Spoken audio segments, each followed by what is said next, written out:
Warning: the introduction for this video contains swear words. In French.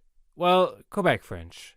It's kind of like French, but mixed with some wolf and beaver sounds. Anyways, if you want to skip the profanities and go directly to the review, you can jump to 150.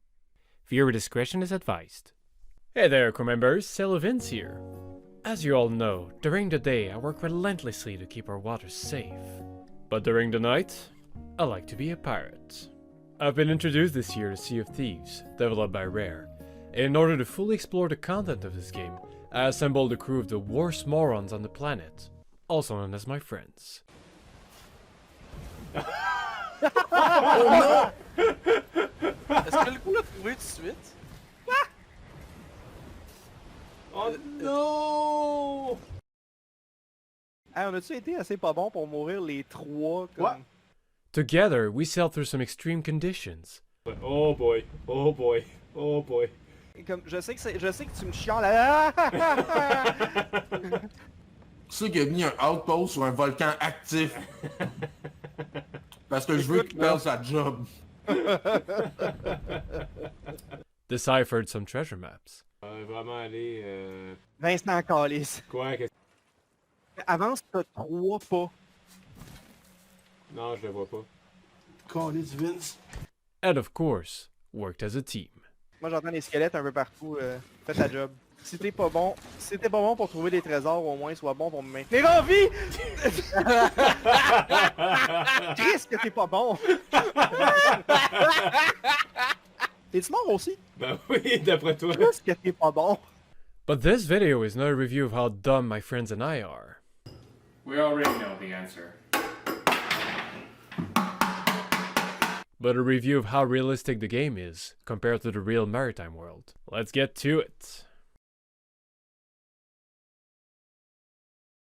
Alright, I wanted to start with the biggest bro. The steering dynamics. It's simply amazing. It feels smooth, it feels natural, it really feels like I'm holding a steering wheel in my hands. I gotta say, the waves are absolutely gorgeous. And realistic too.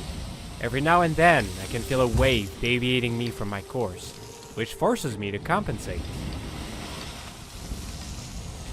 Also, during a change of course, I can feel my ship keeping its inertia. Okay, here's a demonstration. I'm currently heading south, and I want to go... What the...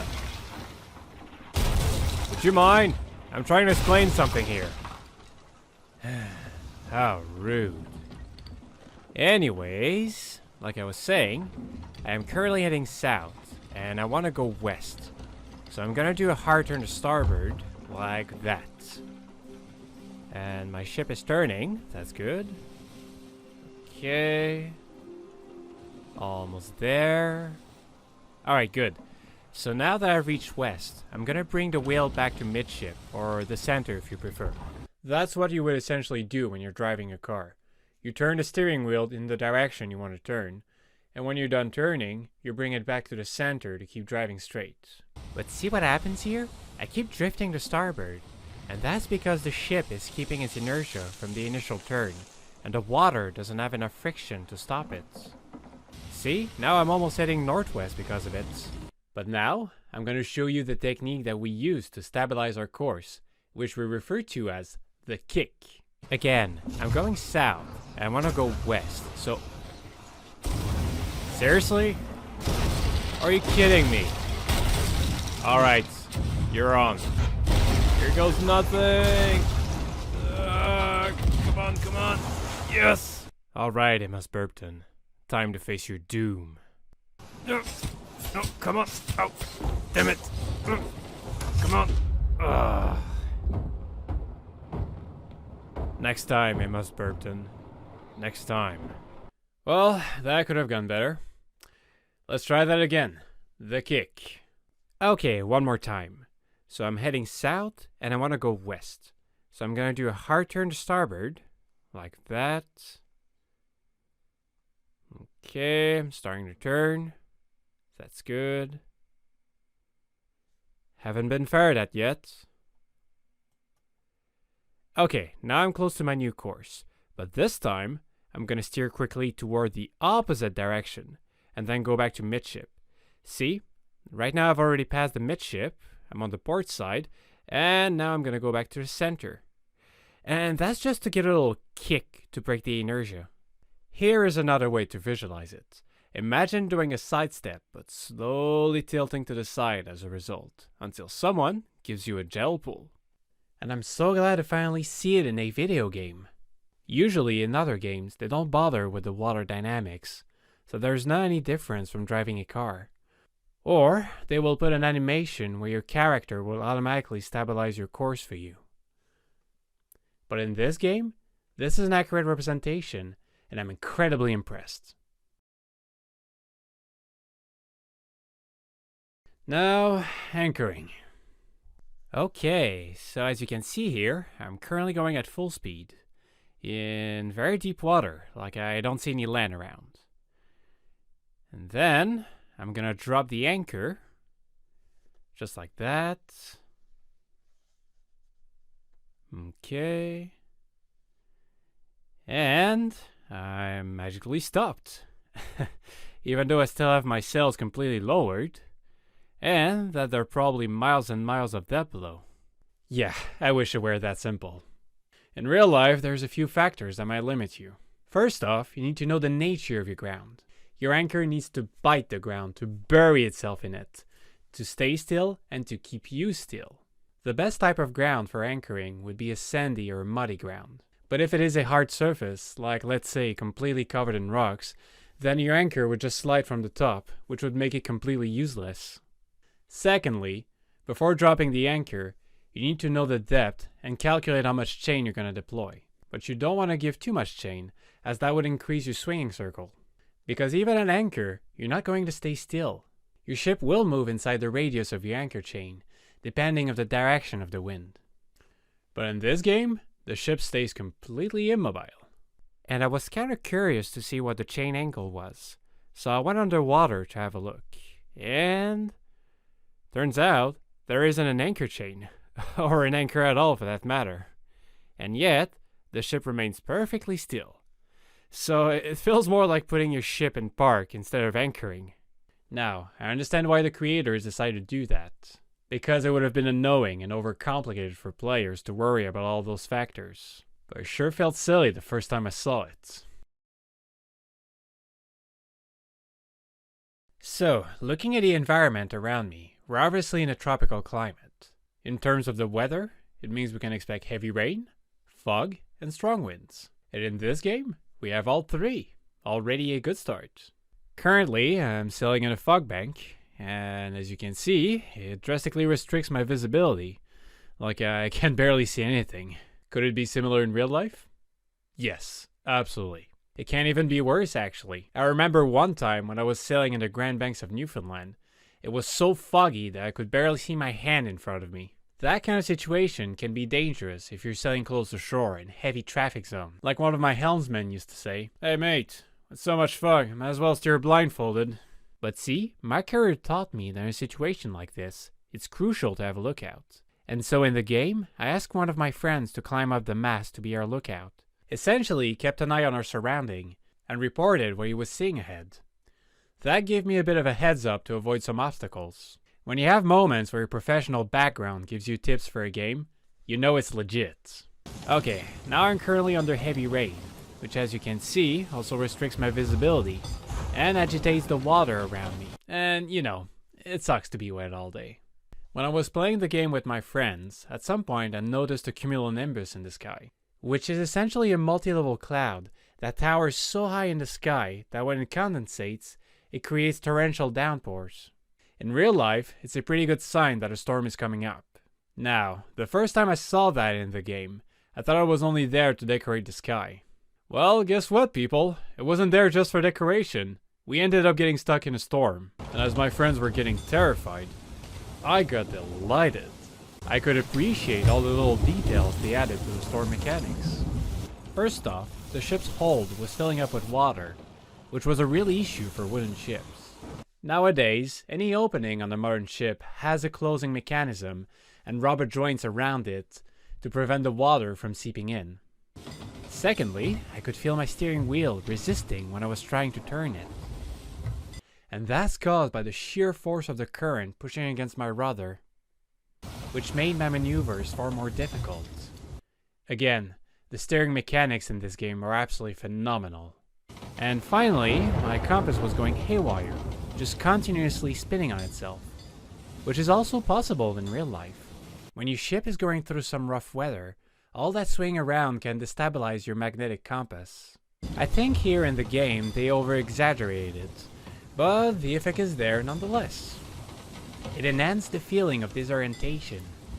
Okay, now let's look at the wind. Already, I like the fact that the sails have to be adjusted according to the direction of the wind to maximize your speed. Here, they made the wind direction very obvious. However, in real life, you would use a wind vane for that.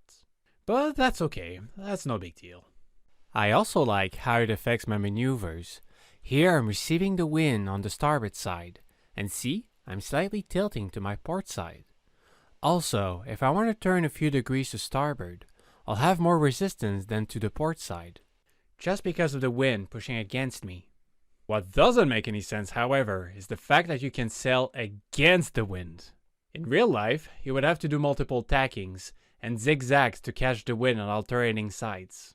But aside from that, I'm quite satisfied with the weather in this game. Quite realistic.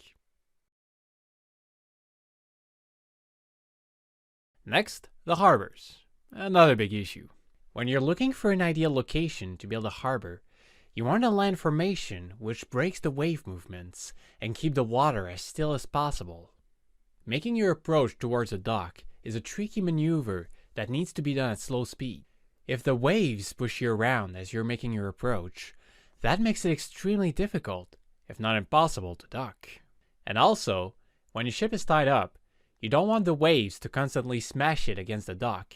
The damages would be awful. The harbor in St. John's, Newfoundland is a prime example of that. The entrance to get there is so narrow, which makes you wonder, why did they pick such a hard place to reach? But that's what gives it its advantage. It blocks all the dynamic movements from the ocean. The water is very stable inside. For places where they don't have access to an ideal land formation, they can also build one artificially. It's called a breakwater. But in the game, all the harbors are right in the open, which wouldn't make a lot of captains happy. Tying up to the harbor would be a risky business. Oh, speaking of tying up, you can't even do that in the game.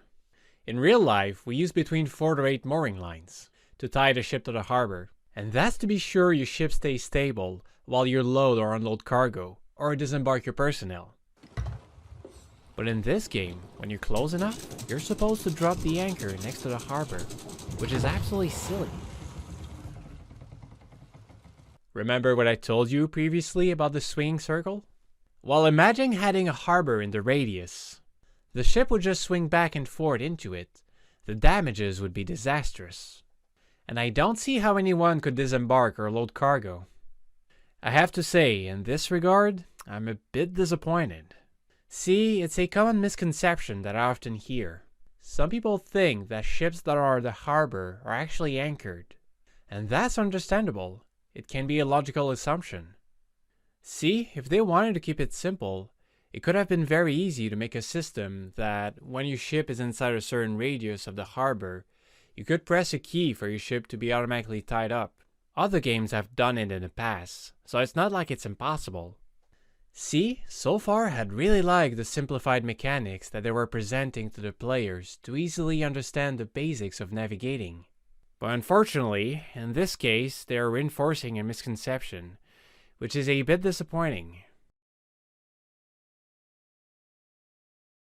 I remember the first time I saw a harpoon on their forecastle. I was wondering if you could actually hunt whales in this game. Man, was I shocked when I saw one of my teammates shooting the harbor with it to drag us closer.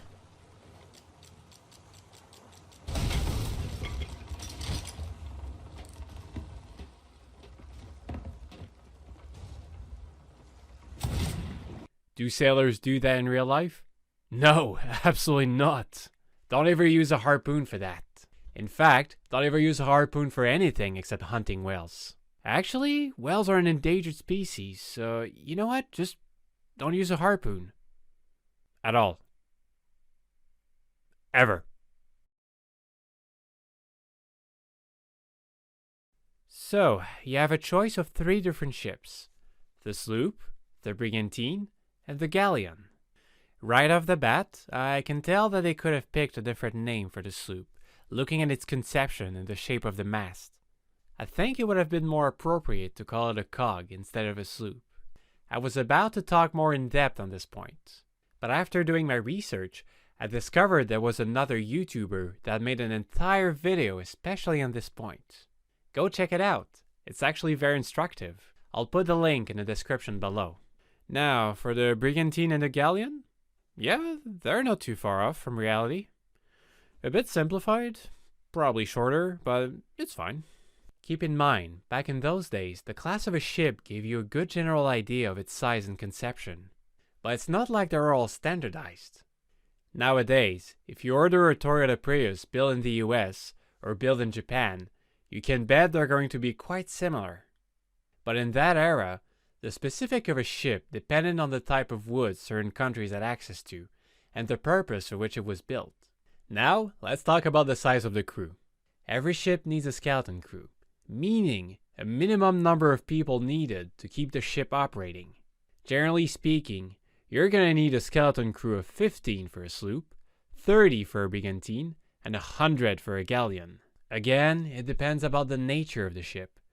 If it is a warship, you may have to double or even triple the size of your crew to cover all the guns and cannons. Now in the game, the size for the crew of a galleon is 4, a brigantine 3, and a sloop 1.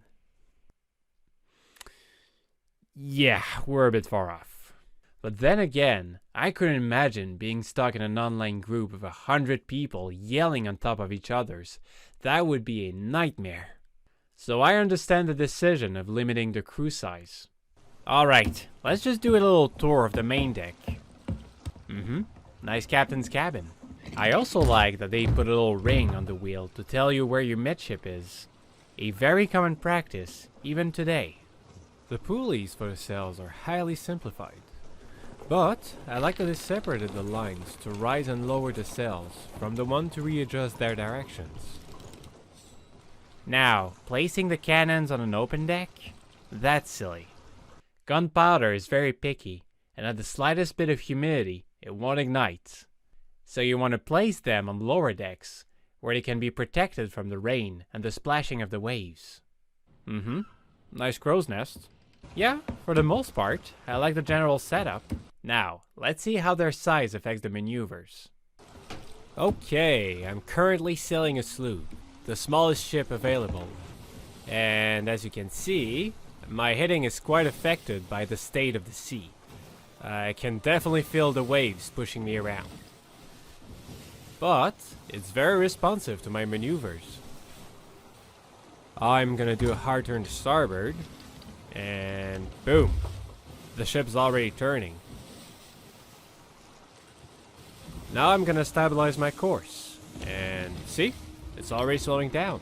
That's good. Now let's try with the galleon, the biggest one. Already, you can see that it's far more stable in the water, and that's due to its bigger mass resisting the influence of the waves. Right now, I can barely feel them. And it shows that the bigger your ship is, the more energy it takes to build that momentum. But it has a slower response to my maneuvers.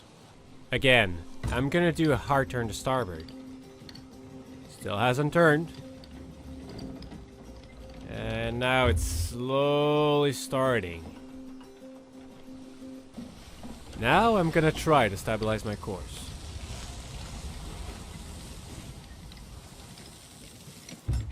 Still hasn't slowed down. And now it begins to. And again, due to its mass, it stores more potential energy, which makes it harder to stop. Part of the job of being a navigation officer is to be aware of how long it takes for your ship to respawn and plan your maneuvers in advance. In fact, at a certain size, ships are required to have a diagram of a full turning circle maneuver, which displays how long it takes for it to turn. But again, I'm very satisfied with the different ship classes. Alright, just to finish this video with something spectacular, my friends and I ran into some rocks. Totally on purpose. To see how the game's physics would react. Yeah boy. Yeah boy. Yeah boy. Ok, tribord. Ouais, tribord. Tribord. Oh boy, non, celle-là on l'a mort. Oh, attention!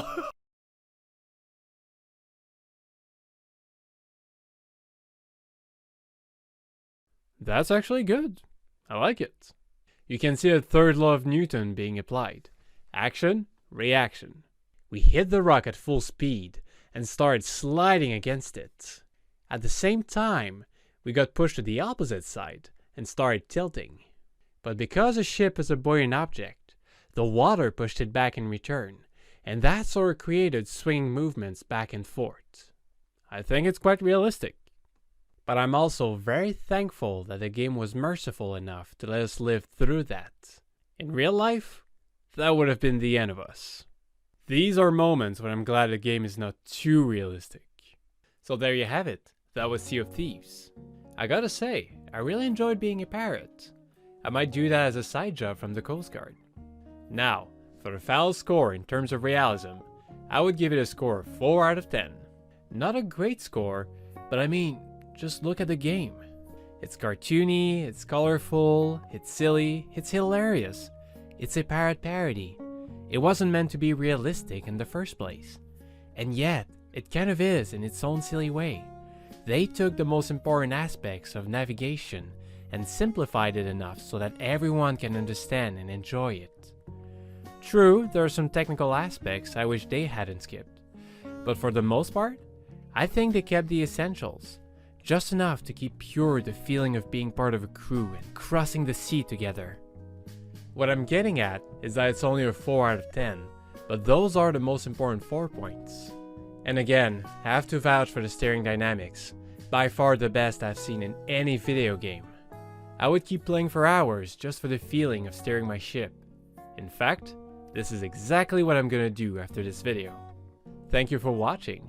If you liked this video, make sure to leave it a thumbs up and subscribe for extra content. And if there is a game or a movie you would like me to review, leave it in the comment section below. And as always, sail safe.